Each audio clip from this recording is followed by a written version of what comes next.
नमस्कार।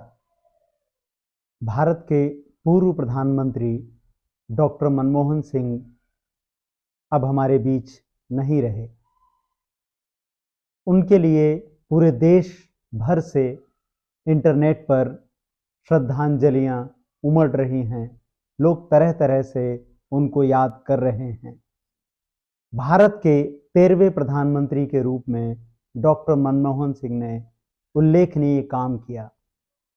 आप अपने घर के थोड़े बुजुर्ग परिवार के सदस्यों से जब बात करेंगे तो शायद आपको डॉक्टर मनमोहन सिंह की शख्सियत का ठीक ठीक अंदाज़ा लग पाए, क्योंकि भारत के मीडिया ने डॉक्टर मनमोहन सिंह की गंभीरता का मजाक इस तरह से उड़ाया कि यह इस शताब्दी का सबसे खतरनाक मजाक बन गया। भारत में यह पहली बार हुआ कि प्रधानमंत्री के पद पर रहते हुए उनके बारे में तरह तरह के मीम और कार्यक्रम राष्ट्रीय टेलीविज़न चैनलों पर लगातार चलते रहे और प्रधानमंत्री ने उन पर कोई ध्यान नहीं दिया, क्योंकि वह देश के लिए काम कर रहे थे। आज का वक्त भूल जाइए जब एक किताब लिखने पर पत्रकारों से इस्तीफा मांग लिया जाता है, जब एक टेलीविज़न पर रिपोर्ट चल जाए प्रधानमंत्री की आलोचनात्मक तो उस पर पत्रकारों का इस्तीफा हो जाता है। जब एक पत्रकार बोलता रहता है तो सरकार टेलीविज़न चैनल खरीद लेती है। वो ज़माना कुछ और था। डॉक्टर मनमोहन सिंह कुछ दूसरे किस्म के प्रधानमंत्री थे। डॉक्टर मनमोहन सिंह के प्रधानमंत्री पद पर रहते हुए महत्वपूर्ण कामों पर निगाह डालते हुए हम आगे बढ़ेंगे। उनका सबसे महत्वपूर्ण काम 2008 की वैश्विक मंदी के दौरान भारत को संभाले रखना था। इस दौरान दुनिया के अनेक देशों में, जिनमें अमेरिका सबसे पहले है, भारी आर्थिक सामाजिक उथल पुथल देखी गई। करोड़ों नागरिकों का जीवन प्रभावित हुआ, लेकिन भारत 2008 की वैश्विक मंदी से लगभग सुरक्षित निकल गया, क्योंकि उस वक्त देश और दुनिया का जाना माना अर्थशास्त्री अपना काम खामोशी से कर रहा था। वह अपने काम का प्रचार नहीं करते थे, बल्कि शांति से काम करते थे। वह संसद में दूसरों का मजाक भी नहीं उड़ाते थे। ऐसे थे हमारे पूर्व प्रधानमंत्री डॉक्टर मनमोहन सिंह। उनके वक्त क्या क्या हुआ? उनके वक्त मनरेगा जैसा कानून आया, जिसने देश भर के श्रमिकों को, उन तमाम मजदूरों को जिनके पास आय का कोई निश्चित संसाधन नहीं था, साधन नहीं था, उनको एक सुरक्षा सुनिश्चित कराई, एक सुरक्षा कवच दिया। डॉक्टर मनमोहन सिंह के रहते राष्ट्रीय खाद्य सुरक्षा कानून बना, भूमि अधिग्रहण बिल बना, आरटीआई कानून बना। यह सब कानून धीमे धीमे बन रहे थे, लेकिन जल्दबाजी में नहीं बने। उनको सांसदों को निलंबित करके पास नहीं किया गया। जिन्होंने उसका विरोध किया उन्हें एंटी नेशनल नहीं कहा गया, उन्हें देशद्रोही नहीं कहा गया। कुछ इस तरह से डॉक्टर मनमोहन सिंह अपने दायित्व और जिम्मेदारियों का निर्वाह कर रहे थे। आपको याद होगा कि उनके प्रधानमंत्री पद पर रहते हुए 93वां संविधान संशोधन आया, जिसने अनुसूचित जातियों, जनजातियों और ओबीसी के लिए आर्टिकल 15(5) के माध्यम से सामाजिक न्याय को बढ़ावा दिया। आज आप छोटी से छोटी जानकारी सरकार से हासिल कर सकते हैं आरटीआई के माध्यम से। वह कानून भी डॉक्टर मनमोहन सिंह के जमाने में आया। इतनी सारी बातें हवा में उड़ गईं, क्योंकि 2011 के बाद भारत का मीडिया दूसरे ही रंग में था। आप इस पर विस्तार से जानने के लिए आपको याद होगा कि राहुल गांधी पर केंद्रित मेरी किताब के लिए मुझे देश की सबसे बड़ी मीडिया कंपनी से इस्तीफा देना पड़ा। मेरी किताब नरेंद्र मोदी के 10 साल के कार्यकाल पर एक विस्तृत टिप्पणी थी और बताती थी कि कैसे राहुल गांधी लोकतांत्रिक मूल्यों के लिए निरंतर संघर्ष कर रहे हैं। तो आप सोचिए कि क्या वो जमाने थे जब प्रधानमंत्री के खिलाफ राष्ट्रीय टेलीविजन पर मीम बन रहे थे। लगातार पत्रकार जो चाहे जैसा चाहे आरोपों को बढ़ा चढ़ाकर रात दिन दिखाते रहते थे। प्रधानमंत्री नरेंद्र मोदी को आपने देखा होगा कि किस तरह से जब वह गुजरात के मुख्यमंत्री थे तो भाषण करते थे।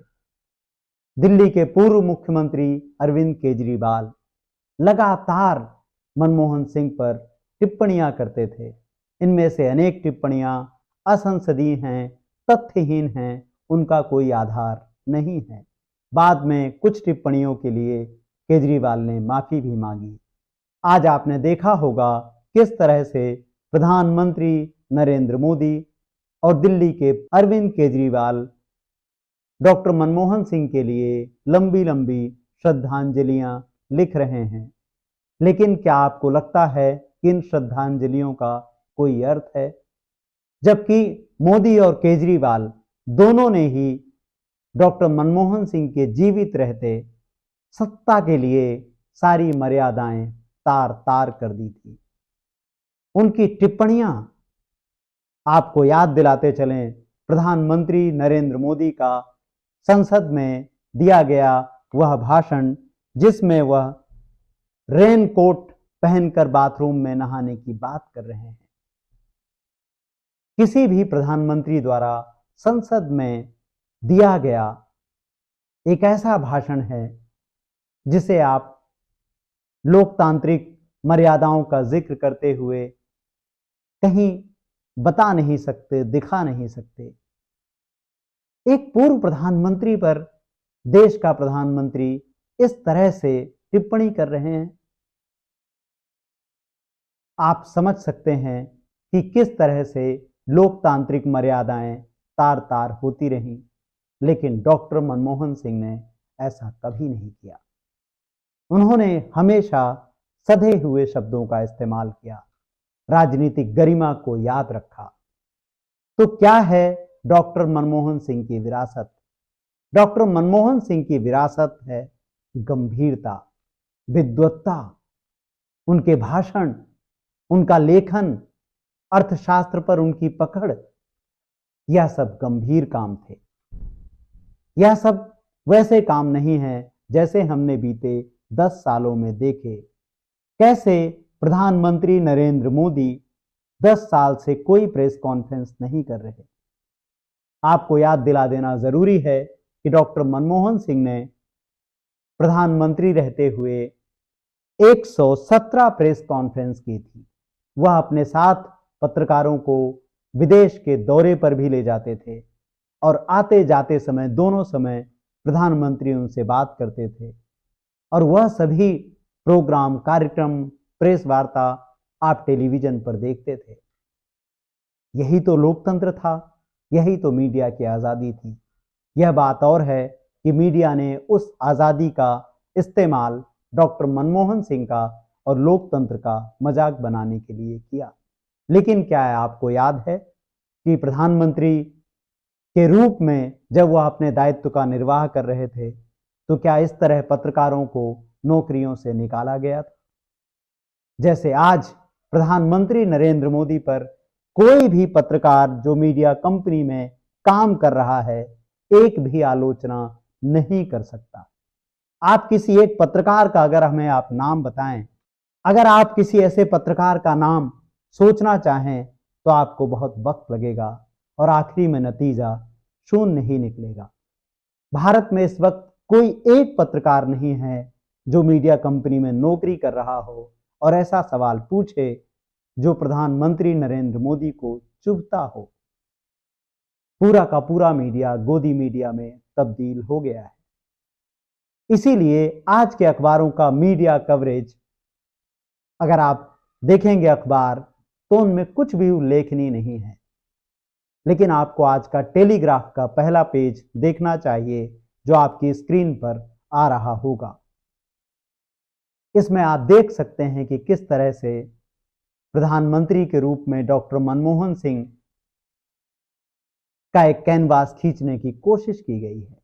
लेकिन बाकी अखबार सूचनाओं पर आधारित हैं और सूचनाओं को ही आपके दिमाग में इस तरह से भरा जाता है कि आप उसे ही पत्रकारिता मानने लगते हैं। प्रधानमंत्री नरेंद्र मोदी ने 10 साल में एक भी प्रेस कॉन्फ्रेंस नहीं की, लेकिन जब वह गुजरात के मुख्यमंत्री थे तो अक्सर ही मनमोहन सिंह का मजाक उड़ाते थे, उनको मौन प्रधानमंत्री कहा करते थे।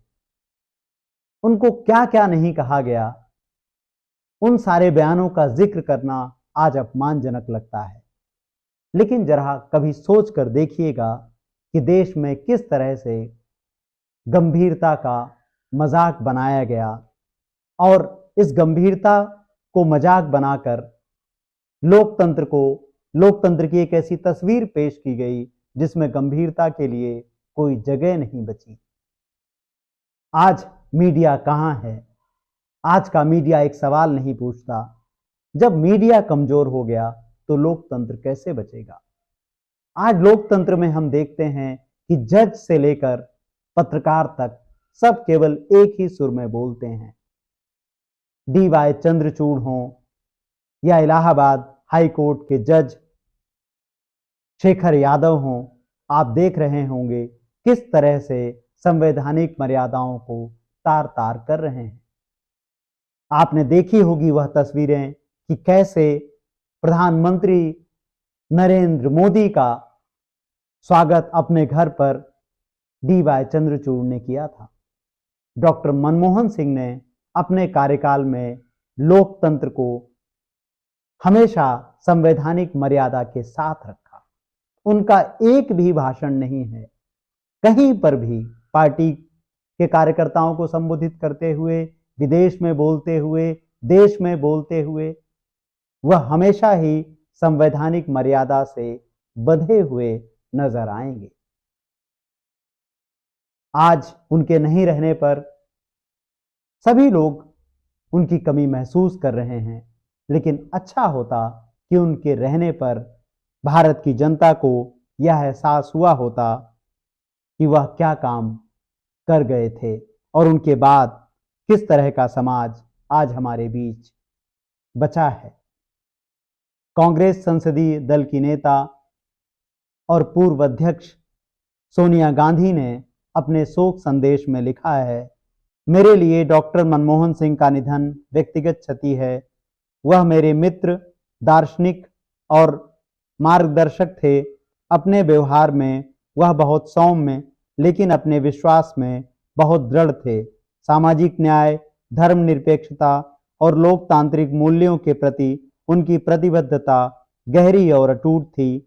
उनके साथ समय बिताने का मतलब उनके ज्ञान, प्रबुद्ध होना और उनकी ईमानदारी, सत्यनिष्ठा से प्रभावित होना, उनकी वास्तविक विनम्रता से आश्चर्यचकित होना था। वह हमारे जीवन में एक ऐसा शून्य छोड़ गए हैं जिसे कभी नहीं भरा जा सकता। राहुल गांधी ने डॉक्टर मनमोहन सिंह को अपना गुरु और मार्गदर्शक बताया है। उन्होंने कहा कि उन्होंने अपना गुरु और मार्गदर्शक खो दिया। अगर आप मीडिया और लोकतंत्र के पैमानों पर डॉक्टर मनमोहन सिंह को रखेंगे तो आप समझ पाएंगे कि उनके जाने के बाद किस तरह से भारत में मीडिया की आज़ादी और लोकतंत्र का पूरा ढांचा प्रभावित हुआ। आप पूर्व प्रधानमंत्री को कैसे याद रखेंगे यह आपके ऊपर है, लेकिन इस बात को हमेशा याद रखिएगा कि देश गंभीरता से चलते हैं, विद्वत्ता से चलते हैं, चुपचाप काम करने से चलते हैं। जिनका मकसद हंगामा खड़ा करना हो वह देश का निर्माण नहीं कर सकते। आज के इस वीडियो में बस इतना ही। नमस्कार।